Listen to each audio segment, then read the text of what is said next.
Hello, and thanks for tuning in to Plentiful, an Abound Food Care podcast where we take a deeper dive into food care and how we can create a world in which hunger and food waste are eliminated.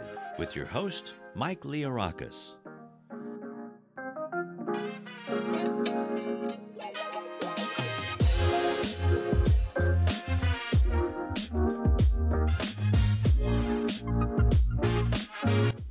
Hello, everybody. Welcome to our latest edition of Plentiful, the Abound Food Care Podcast. I am absolutely thrilled today to have as our guest, Mr. Robert Ager. I have been wanting to have Robert on since we decided to do this podcast series. So Robert is a former food service operator, entrepreneur, nonprofit leader, author, and for me, an absolute inspiration and a guiding light. He is the founder of the DC Central Kitchen, also the LA Central Kitchen. And Robert can correct me, but I think he is still an advisor for the mayor of Albuquerque, New Mexico. Is that correct, Robert? Santa Fe, New Mexico. I'm sorry about that. Yep. So, but most importantly, what I've always valued about Robert is he is exceedingly honest. It's a trait we value. And one of the things we're going to talk about today are his experiences in this realm of charitable feeding, food insecurity, how the nonprofit sector works, both pros and cons. So without any further ado, Robert, welcome. Right on, dude. It's an honor to be here. Thank you. Okay, I've got to tell you, when we started doing this 10 years ago, we thought we were blazing a trail. And then we found you and we realized that you've been doing this for 30 years and you had much of the same characteristics that we valued and employed, which was that honesty, the way that you conduct yourself, the ability to see things for what they are, identify strengths and weaknesses, even our own, just an eye on the bigger picture, the grander vision. And it was so comforting to us to know that you had already gone that route. And I always go back to the first time I met you. We were on a panel in Anaheim, and I can't remember what it was for, but I remember going, God, I didn't know this guy existed. He's phenomenal. So in those years since then, you have really helped us out in more ways than you will ever know. So I want to thank you and start with that. Well, right on, dude. I mean, again, it's, I feel it's a joyful obligation, to be open source and available to any and all who come, seeking knowledge. Dude, I'll never forget, I arrived in LA after 25 years leading the DC kitchen with a grand vision. But, again, I'm always very, very kind of almost purposely very aware of what's going on in the larger movement when right next door, Dr. Eric Handler, who was, as I recall, the head of the Department of Health in Orange County, convened a gathering of people to talk about food waste. And I was like, wow, I got to be part of this. And I remember driving down and getting kind of lost in the labyrinth of government buildings down there, but ultimately finding, him and then you and then a whole bunch of people down in OC, really, again, both excited about what you were going to create, but also open enough to invite a guy like me in to offer you my thoughts. So again, right off the bat, I felt here are people who want to pioneer, but are also really open enough and willing to hear, other ideas and incorporate it and make them their own. So again, I think we have a mutual admiration society going. I appreciate it. Hey, can you do us a favor? Can you share with everybody how you got started with the DC Central Kitchen, what you were doing as an operator and what got you into that space? Well, you know what? It's so interesting because the original kind of impetus was in a volunteer experience on a rainy night in Washington, D.C., in which a reluctant volunteer and frankly, a little bit of a nervous volunteer. The first time I had gone out to feed the homeless, and like many people, I was understandably, but sadly burdened by prejudices and bigotries about stereotypes. Who's out there? They're crazy people. And obviously, like 99.9% of the people who go out and serve, you find yourself confronted by your own limited thinking and excited by the friendships and the conversations you have with people who just happen to be out on the street. Now, on this particular night, again, it was raining and I was up in a warm truck serving food that had been purchased from a very expensive grocery store in Washington, D.C. And I was aware, just because I was a nightclub manager, and I knew because of inventory controls how much food we threw away. And, as you probably know, it's kind of baked into food service. I mean, even to this day, anytime you buy a burger, you're paying for the cost of the burger that didn't get sold in the back. Anyway, I just thought, wow, I work in an industry and I know thousands of friends who throw away food every night all over this city for lack of a health approved alternative. But the more important aspect was when I actually started having these conversations I alluded to, how many people look like they needed, that metaphorical hand up, not the hand out. And more importantly, I was up in the warm truck and they were out in the rain. And I thought that was a very, I just was really turned off by that dichotomy of experience. I'm warm and dry, they're wet and cold. And I've said this many times, but it was that experience that kind of gelled this idea that charity is too often about the redemption of the giver when it really should be focused on the liberation of the receiver. So I proposed, and I went around to every charity in Washington, D.C. that did food, just a young volunteer trying to help. And I was rebuffed every single time by charities that didn't want to change their way of doing business for something that, at least in my mind's eye, would allow them to feed more people better food for less money. And this idea of, what would it be like if we could not only collect all that food, but bring it back to a central kitchen where we could shorten the line by the way we served it by offering men and women a chance to come in out of the rain and be part of the solution and open a cooking school for the homeless.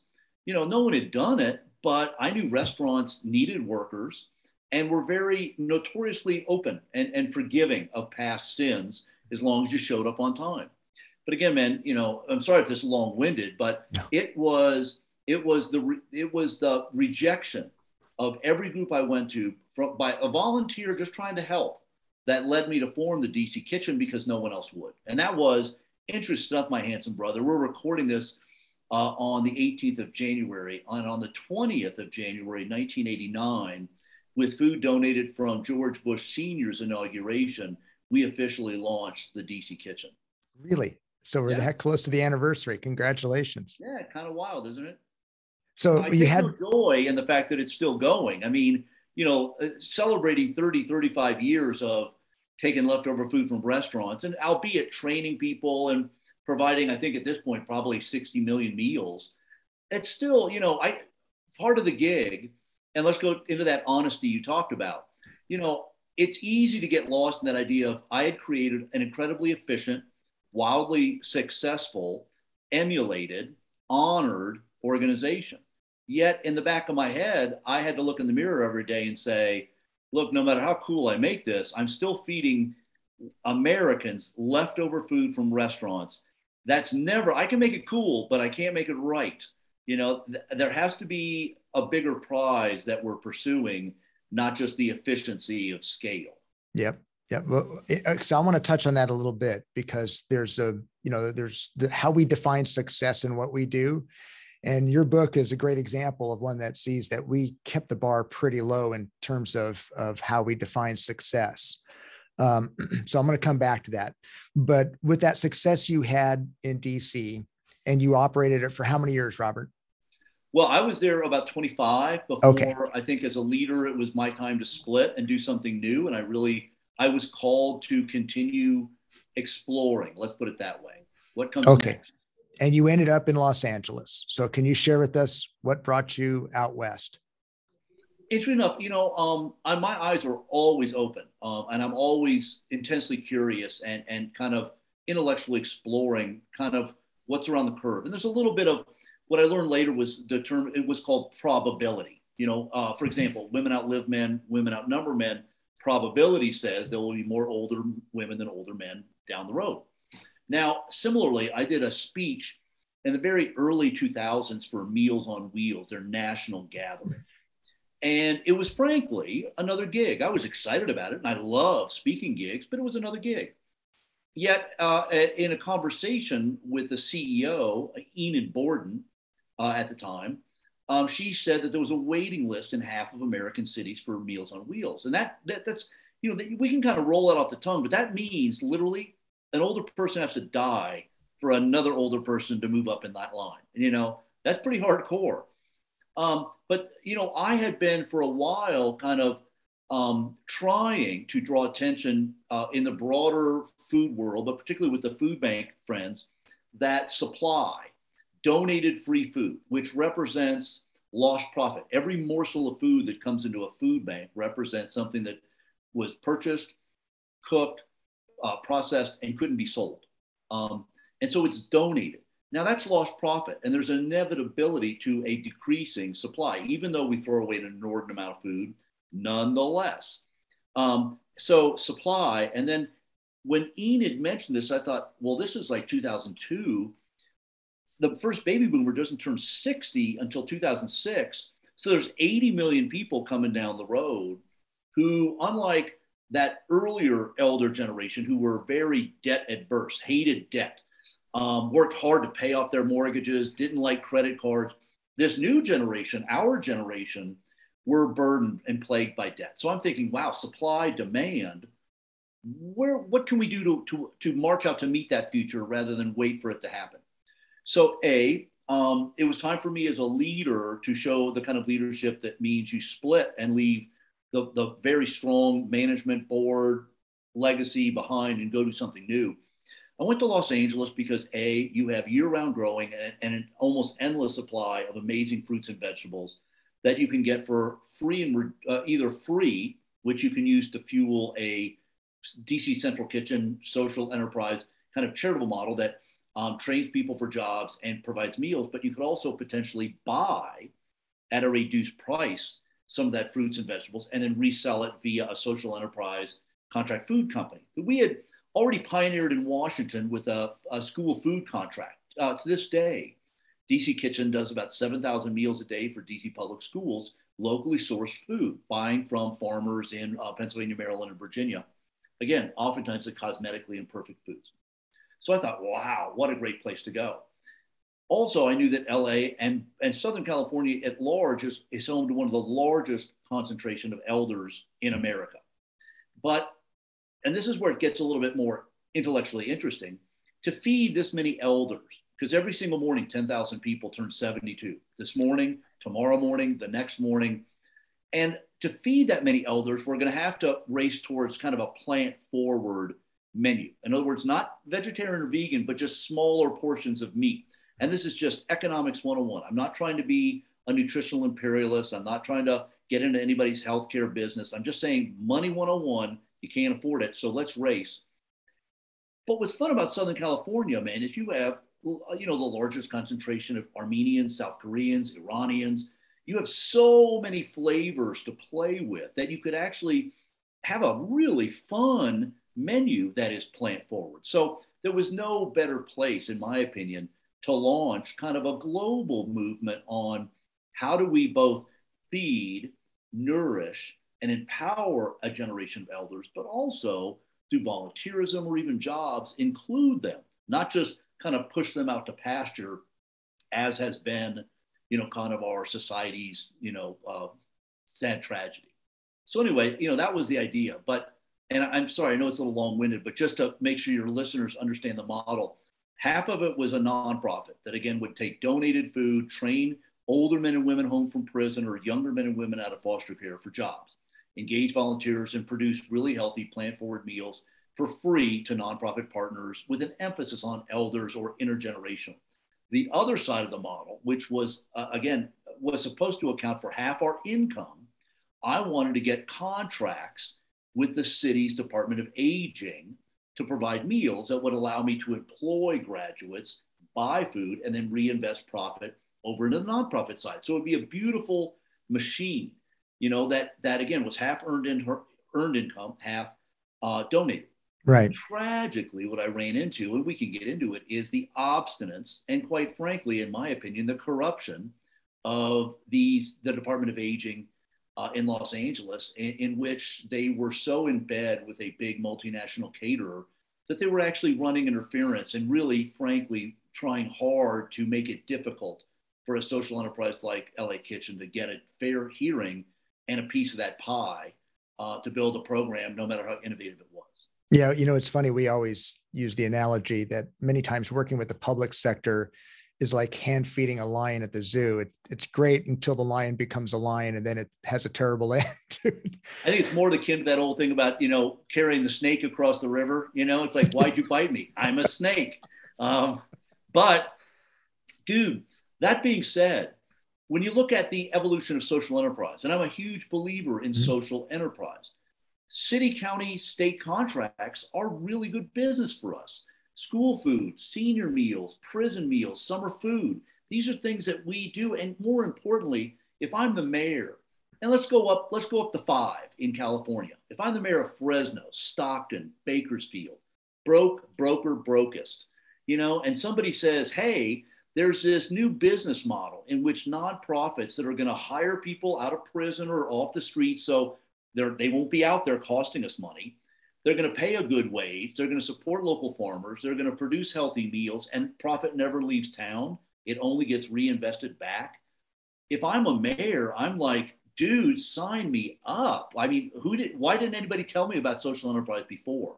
Yeah, exactly. That was a big part of the LA Kitchen experiment, was trying to show that a contract for senior meals, which, interesting enough, dude, most people don't even know cities do it. If you ask the average person, hey, did you know the city pays for senior meals? Most people don't know there's a senior meal contract. I was trying to say, look, here's a contract you all don't even know about. Look at all the things we can do with that little piece of money. Now, imagine if the broader city embraced social enterprise, and how many nonprofits, instead of just feeding the poor, might become dynamic partners to become employers of people. And we could actually, again, really significantly reduce the people who need charity and increase the number of people who are paying taxes and controlling their own future. Yeah. I remember one item you had that was brilliant was you would take those vegetables that were end of life, the residuals many times from food banks that couldn't be used for anything, and you were reducing it down to a super hyped up shot of vegetables that would sustain people on Skid Row another day. I mean, those were people that were close to perishing on the street. Yeah, man. We used to call those Jägermeisters of love. It was a silly little phrase, but dude, it was this idea of whether it's stuff that we had, chopped, diced, puree, juice, zested. I mean, we'd taken everything we could get out of it before we were gonna compost it. That idea of like, we could make veggie stock, as any chef in your audience knows, but at the scale we were working, we didn't have freezer space enough for that much stock. And then it's like, well, let's reduce it down to a broth, a super fortified broth. And that way, along with the meal we're providing, which might fill somebody's belly for a couple of hours, but the idea of that super extra shot, and then, dude, we actually were working with USC's medical school. And again, dig this. Those students down there came to us, knocked on our door and said, can we do a culinary medicine partnership? So we were teaching them about nutrition and medicine, but at the same time, we were working them to say, sure, we can reduce all kinds of veggies and make a broth. But if we're working with an 80-year-old diabetic, what could that broth look like? If we're working with a 30-year-old addict, what would that broth? Then the idea of actually taking ingredients that we had a wealth of, instead of randomly putting together, applying science. So that idea of the charitable world in which we both inhabit, taking these, frankly, modest steps. These aren't, this isn't like rocket science. This is just enlisting strong allies in medical schools and getting their advice. And then again, racing towards new opportunities to feed people better. Yeah. And thanks to you, we're piloting in some of our repurposing kitchens, taking that excess vegetable ironically, from food banks and creating that base out of it. But it can be entered into the jail bid program. So again, it's a social enterprise for these either community colleges, for-profit, nonprofit, but providing that culinary training, and that we all got from you. So, well, dude, you know what I just did here in New Mexico? You'll appreciate this, because while I'm kind of a semi-retired elder ally, I mean, at a certain point, when I closed LA Kitchen, because at the end of the day, try as I might, 6 years of relentless, dogged work, hardest I've ever worked in my life. And that's saying something because I'm a hard worker. I just had to throw in the towel. I mean, I had worked so long and hard to try and demonstrate to the larger LA city my purity, my intent, my integrity, not realizing they were almost laughing and bleeding me dry, knowing that they were never going to give me this contract, no matter how hard I tried. Anyway, I decided that at this stage, after running kitchens for almost 40 years, it's like I don't need to run another kitchen. My legacy's cool. I'm good. I'm bona fide. I just want to be an ally to others. But I came out here to Santa Fe, and right when the virus hit, the mayor asked if I would offer counsel on ideas, and it turned out that, interesting enough, the culinary program at the local community college had closed. The whole school was closed. And I went out to look at their kitchen because they had a beautiful kitchen. And originally the thought was if we could get a bunch of chefs to come in and use this kitchen. But interesting enough, the dean and I started talking, and it became one of those, what would it be like if we could get the students back in here safely, but if they could get credit hours and finish their culinary degree by serving the community during the virus. And it was like, yeah, let's do that. And it's like, well, then let's get the nursing students in here and they can get credit hours for developing the protocols and keeping the kind of perimeter safe. And then it's like, well, we got a greenhouse over there. It's like, well, great, let's get the greenhouse students back in. So this idea of, and this was the first time anybody had done this, connecting culinary curriculum at a community college to serving the community. Now, because of that, we were able to serve, the broader northern New Mexico region and multiple pueblos, really beautiful, traditional New Mexican meals. But it opened the door to a new avenue of working with my colleague, Jose Andreas, and World Central Kitchen, where I'm on the board there, of pioneering this idea of culinary curriculum. How can we take what has historically been kind of a European fine dining concept that is taught in virtually every culinary school, and adding almost a minor in nutritional activism. And that now is happening all over America. So what was just kind of a random experiment here in New Mexico is leading to another very cool aspect of my journey. And I got to share with you, in Orange County, a community college has rolled that into a full sustainability program. So with composting and the full cycle of food, but it started with you, and it's growing. And of course, once the curriculum is established in one location, then all those community colleges can follow suit. And they're in my estimation, the most effective repurposing kitchens, because you have. Dude. It's funny. You may know, years ago, I launched a thing called Campus Kitchens, and there were 80 of them. But to me, it was community colleges. It was, to me, they're the ones. Yet funders, let's go back to the maddening nature of corporate partnerships. And I've had great partners, but historically, and it isn't right, wrong, good or bad, but the model is, how can we, the donor, get the most for the least? In other words, I'm going to give you need 100, I'll give you 50, but I want you to do it so I look really good. And I kept saying, I want Campus Kitchens to really expand into rural communities. And this idea, if we could work with a land grant, and I don't want to get too far down this, but I'm the king of what's already there. I love existing resources. And land grant universities, state colleges, which are oftentimes where the ag school is, and cooperative extension and all these kind of cool existing ingredients. That idea of, if you could get a campus kitchen at a big school like UK and Kentucky and Lexington, but then have 4 or 5 small community colleges in rural Kentucky working with students. Imagine the network you could create, particularly in a place like Kentucky, where they actually have branded their produce, Kentucky Proud. Many states now have a branding thing so that they really emphasize the purchase of their food. So that idea of saying, wow, you've got Kentucky Proud, you've got the ag school, you've got all these community colleges, you got a ton of students who really want to do something powerful, not just kind of, feed the poor.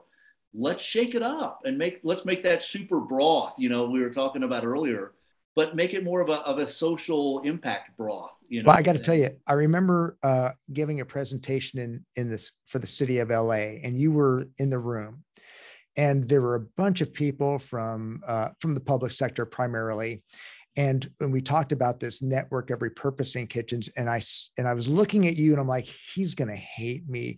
And I saw you in the back of the room, give me the thumbs up.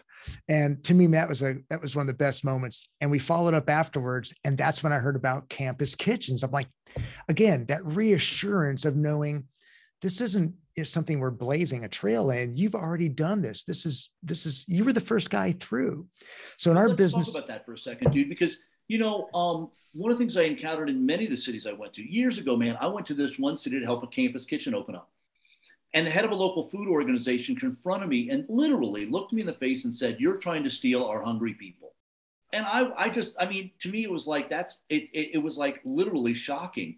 Yet that culture exists tragically amongst our sector. And I wanted to be that overt thumbs up dude, because I don't know how many times I had fellow nonprofit, hunger people work really hard to shut me down because they were threatened. No, he'll take our money, he'll take our food. And it's like, it's not your food. We're stewards. That's our whole concept. It's who's using it the best. I don't care that you're feeding the poor and it's your food. If I can feed more people than you, more efficiently than you, again, I'm a big believer in meritocracy.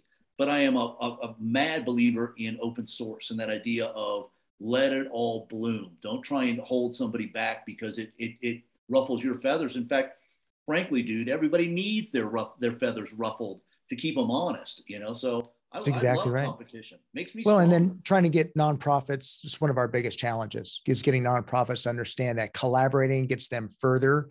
Don't look at it as competition. It's competition, as you mentioned, in that it pushes us to be better and more effective, but together we actually accomplish our goals. And that brings me to the other question, which was, if we are trying to elevate the bar beyond just how many pounds are distributed or how many pounds are recovered or how many people are we serving, to how many people can we improve their lives or their standing or their ability to get out of poverty? That's really what our measure of success should be. I see that we're making some headway, but you, since you've been in this for 30 years, what are you seeing? Well, there's a new generation of food makers coming along that I think are gloriously rejecting pounds moved as the metric for success. Mm-hmm. And this is a hard thing to say out loud, but particularly during the past 2 years in which we've seen so many Americans perish, we haven't really discussed the role that chronic diet-related illness plays in those comorbidities of diabetes, hypertension, obesity that made people so susceptible to the virus or made the virus so lethal.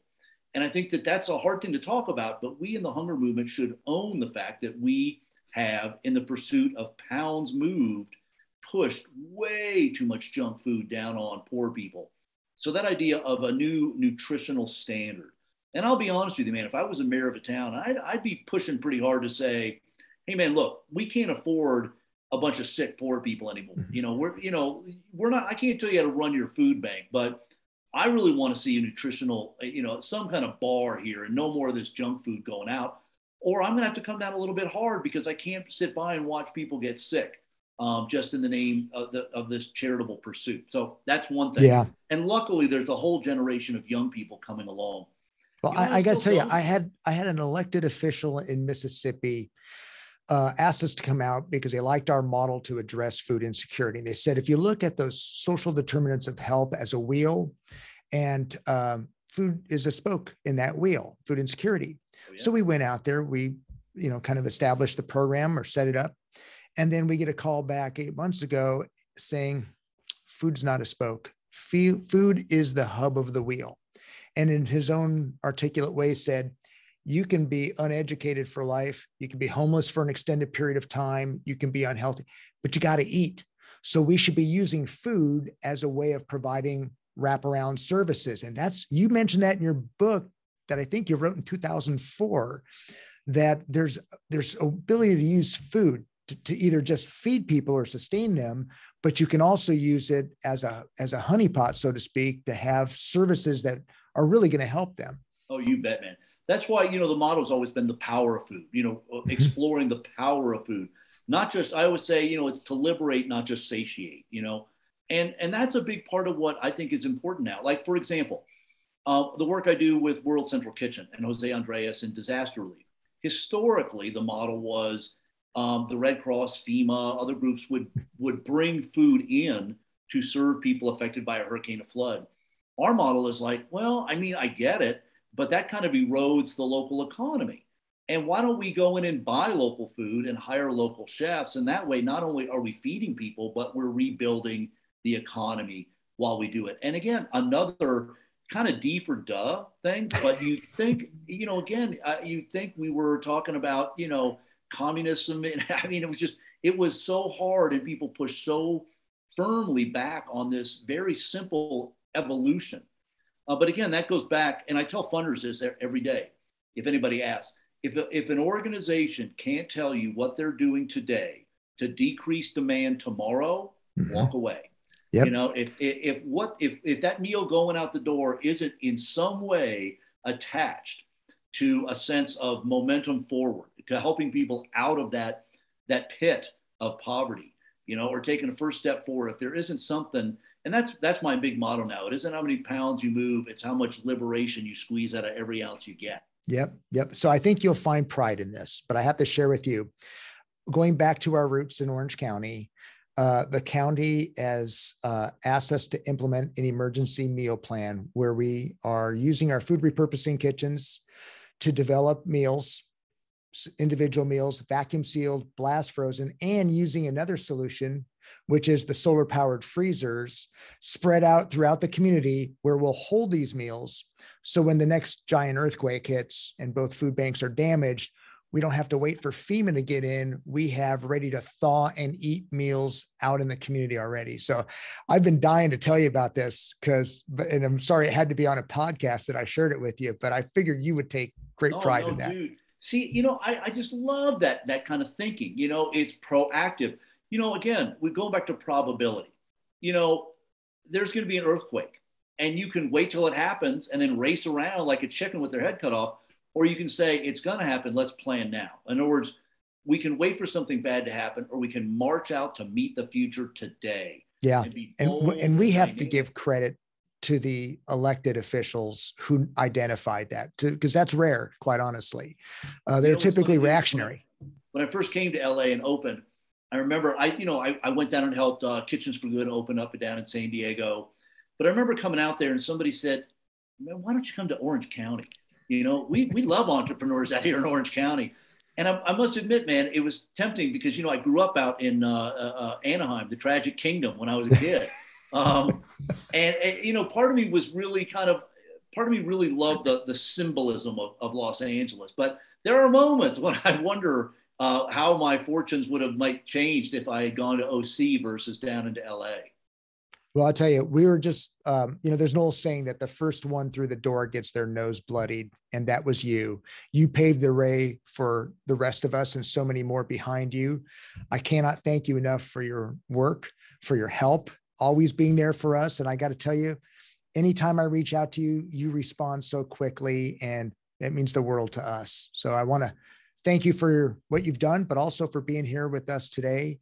And hope it wasn't a waste of your time. No, and dude, also, I'm so honored by your words, and I'm elated by your friendship and your ongoing interest in hearing thoughts and ideas. And again, so I'm always honored when people reach out, but particularly when they're friends like you, who I know are out there continuing to push hard and to move the needle forward. So rock on, my brother. Great. Thank you so much, Robert. A pleasure. Thanks for listening to Plentiful, an Abound Food Care podcast. You can find the Plentiful podcast on Anchor, Spotify, Apple, Google, and wherever you find your podcasts. Visit our website, www.aboundfoodcare.org, for more information about Abound Food Care and how to donate and support Abound Food Care. Keep up with us on Facebook, Instagram, and LinkedIn.